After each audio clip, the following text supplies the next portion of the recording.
শহীদ president Ziaur রহমানের অন্যতম অন্ধভক্ত ছিলেন বাংলাদেশের এককালের সাহসী বীর আল্লামা দেলোয়ার হোসাইন সাঈদী। কথিত আছে তিনি নাকি জীবনের শেষ সময় পর্যন্ত জিয়াউর রহমানের জন্য কেঁদে কেঁদে দোয়া করে গেছেন। কিন্তু কেন, কি এমন ঘটেছিল পর্দার আড়ালে? একজন দাপুটে রাষ্ট্রনায়কের সাথে কোরআনের একজন তুখর খাদেমের এমন আত্মিক সম্পর্কের পেছনের গোপন রহস্যটা কি? অনেকেই তাজ্জব বনে যান এটা ভেবে যে সম্পূর্ণ ভিন্ন মেরুর এই দুই প্রভাবশালী মানুষের মাঝে এমন কি গোপন সেতু ছিল যার জন্য এক নেতার অকাল বিদায়ে অন্যজনের ঘুম হারাম হয়ে গিয়েছিল। আজ উন্মোচিত হবে সেই সব অজানা ইতিহাস যা জানলে অনেকেরই মাথায় হাত পড়বে। দেশ স্বাধীনের ঠিক পরের কথা। চারিদিকে তখন এক অন্যরকম থমথমে এবং ভয়ের পরিবেশ। দেশের ভেতরে যারা ধর্মপ্রাণ মানুষ ছিলেন তারা তখন রীতিমতো কোণঠাসা অবস্থায় দিন পার করছিলেন, কারণ সেই সময় ইসলামী রাজনীতি পুরোপুরি নিষিদ্ধ করে দেওয়া হয়েছিল।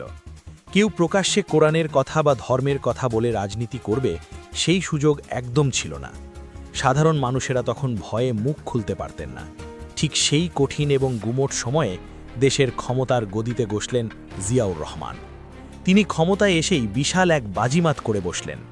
সংবিধানে বিসমিল্লাহ যুক্ত করে তিনি পুরো দেশের চেহারাটাই পাল্টে দিলেন।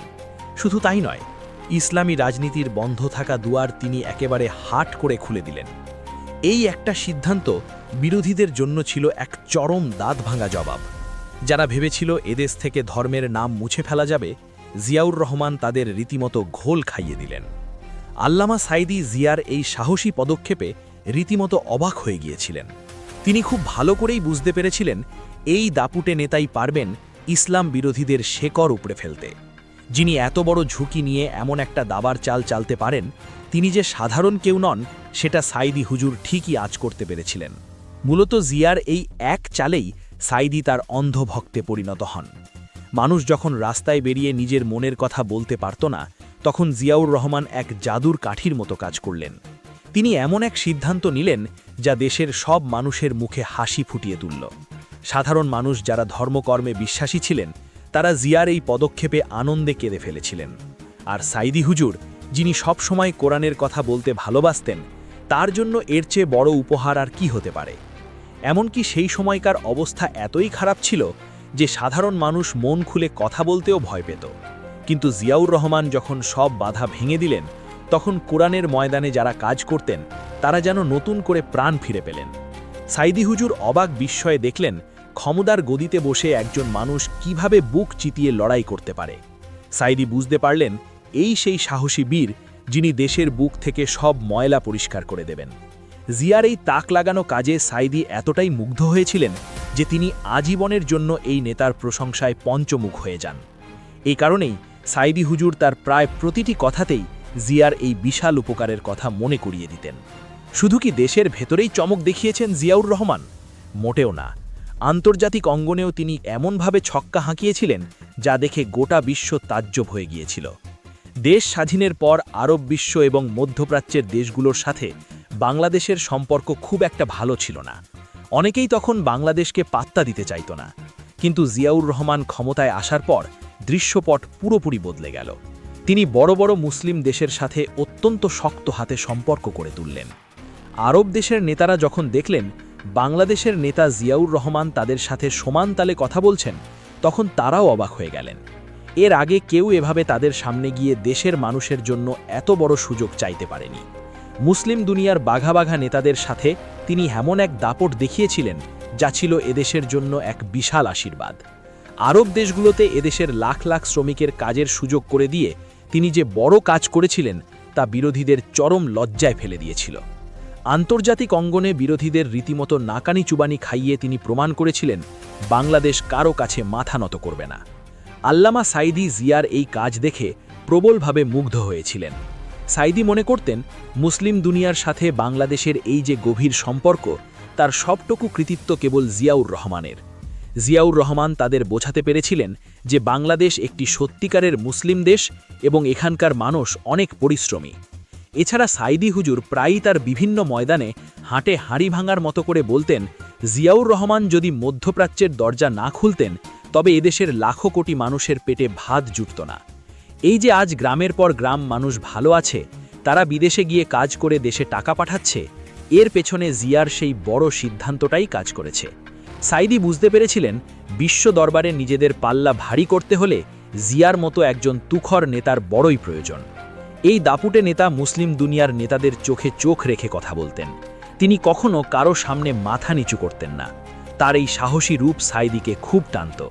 এখন প্রশ্ন হচ্ছে, এই দুই প্রভাবশালী মানুষের মধ্যে সরাসরি কোনো জোট ছিল না, তবু সাইদি হুজুর কেন জিয়ার জন্য গভীর রাতে তাহাজ্জুদের জায়নামাজে অঝরে কাঁদতেন?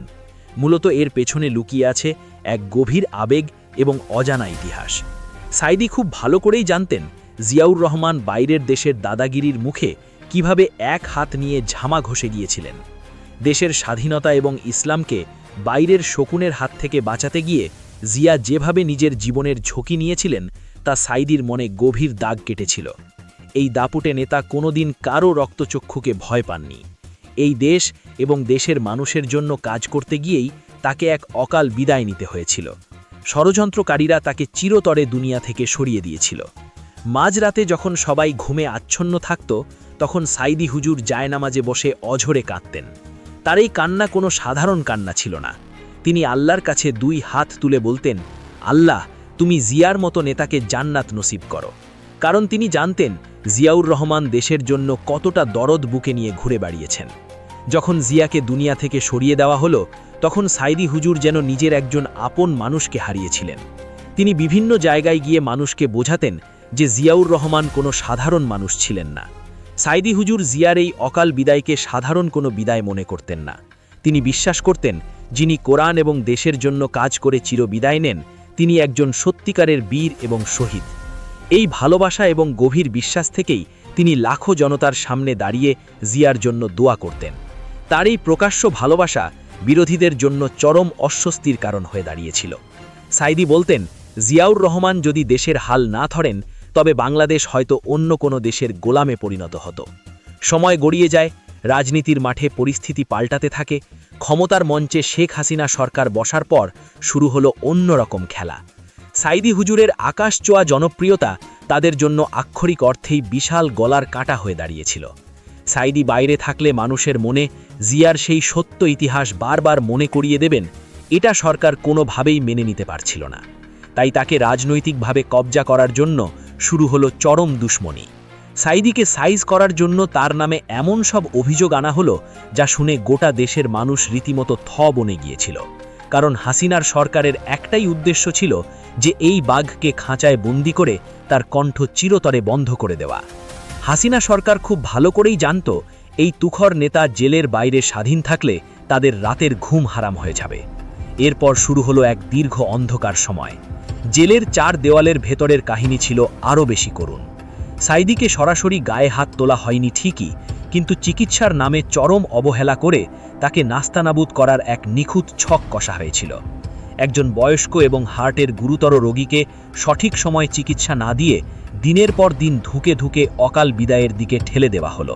এটা ছিল এক নীরব ষড়যন্ত্র। তাকে মানসিকভাবে কোণঠাসা করতে পরিবারের সাথে দেখা সাক্ষাৎ পর্যন্ত একদম কমিয়ে দেওয়া হয়েছিল। জেলের ভেতরে তিনি যখন বুকের ব্যথায় ছটফট করছিলেন, তখন তাকে ঠিকমতো ডাক্তার দেখানো হয়নি। এমনকি বুকে প্রচণ্ড ব্যথা ওঠার পর তাকে যে হাসপাতালে আনা হলো, সেখানেও যেন এক অন্যরকম দাবার চাল পাতা ছিল।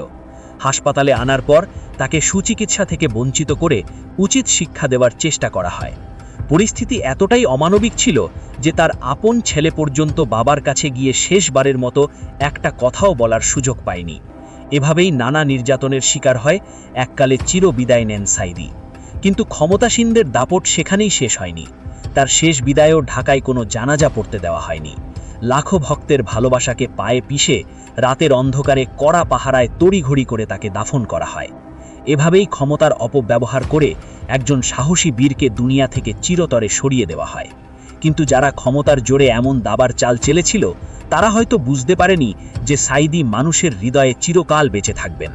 ক্ষমতার দাপট দিয়ে হয়তো কাউকে দুনিয়া থেকে সরিয়ে দেওয়া যায়, কিন্তু মানুষের মন থেকে শেকড় উপড়ে ফেলা যায় না।